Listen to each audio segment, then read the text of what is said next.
Teresa had worked hard for years, saving every penny to make a dream come true that seemed small, but meant a lot to her: getting a license to become a bus driver. It wasn't just a license, it was a ticket to a new life, a chance to work and improve her financial situation. When she finally managed to pay for the test and get her driving license, it was a moment of personal triumph. Her job as a school bus driver was her chance to prove to herself and others that she could do it. But she didn't know that her first day on the job would be marked by an unexpected encounter that would change everything. Before continuing, subscribe to our channel and activate the bell so you don't miss any of our stories. Teresa's first day as a school bus driver started out like any other day.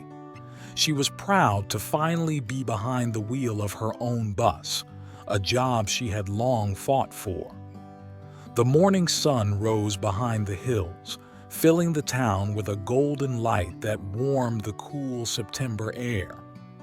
The children, dressed in their impeccable school uniforms, were getting ready for the first day of school, while Teresa drove the bus through the quiet streets of the town.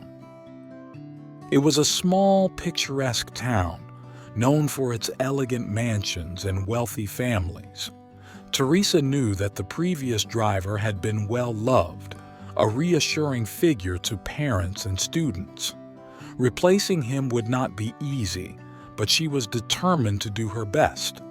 Her parents, sitting on the porches of their well-kept homes, watched curiously as the bus stopped to pick up their children. When the bus stopped in front of the school, a group of notoriously mischievous boys climbed on board, laughing and joking as usual. They immediately headed to the back of the vehicle, their usual territory, where they always orchestrated their plans to play pranks and disturb others. They paid no attention to Teresa, too focused on their games, but soon their attentions would turn to her. As the bus filled with students, the boys began to notice the new driver. "Look, she's a woman," one of them said sarcastically. "Shouldn't women be in the kitchen instead of driving a bus?" The comment elicited laughter from the classmates. Another boy added, "I hope she doesn't crash us into a wall." The laughter doubled, but Teresa remained unfazed. Teresa didn't need to answer. Life had already taught her that sometimes silence was the strongest weapon. She calmly drove the bus through the streets provided for the route, ignoring the provocations. She had faced greater challenges, and it wasn't going to be a group of teenagers who would make her falter. Yet, there was something about her that the boys couldn't ignore. An aura of mystery that seemed to surround her, and this made them uneasy. When the bus arrived at its destination, the boys began to get off, still giggling among themselves. But just when they thought they had the last word, Teresa made a gesture that no one expected. She slowly removed the handkerchief that covered her hair, revealing a long, shiny black mane that slid delicately over her shoulders. The boys stopped short, stunned. They recognized that face. Teresa was not just a simple driver. Teresa was known in the city, but not in the way many imagined. She lived in an old house on top of the hill, a lonely house that over the years had fueled many stories and legends among children. It was said that she was a witch, that she had magical powers. Whenever children saw her on the street or at the market, they looked down, frightened by those rumors.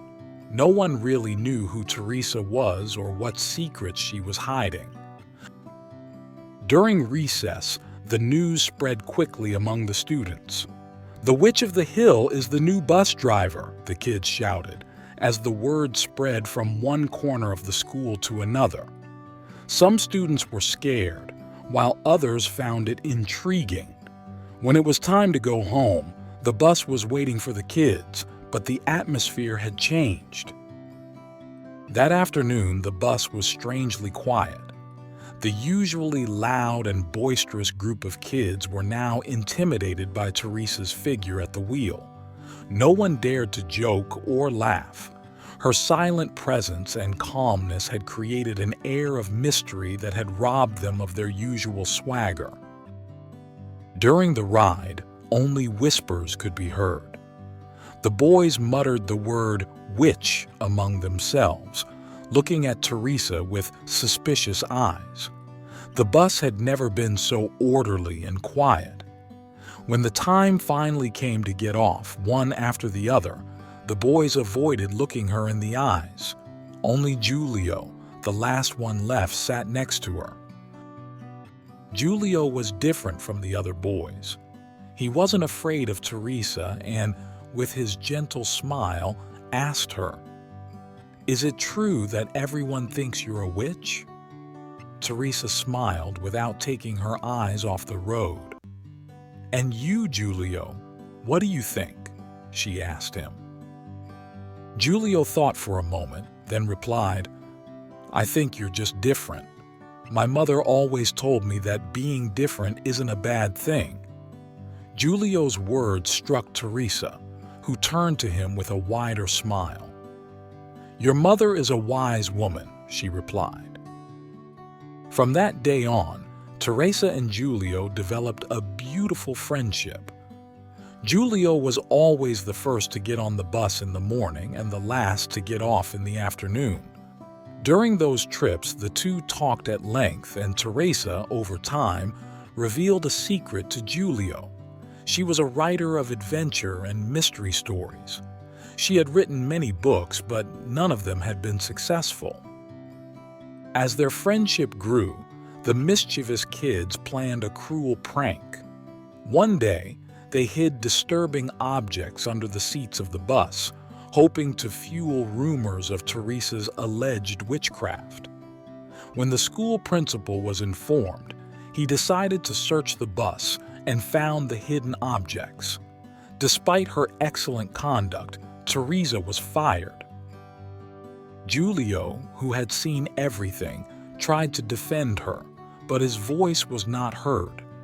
Determined to seek justice, he told everything to his mother, an influential woman in the community. Giulio's mother, touched by her son's courage, mobilized the other parents, explaining what had really happened and asking for Teresa's reinstatement. The parents' pressure became unstoppable. Eventually, the boys admitted their mistake, and Teresa was rehired as a driver. But that wasn't the end of the story.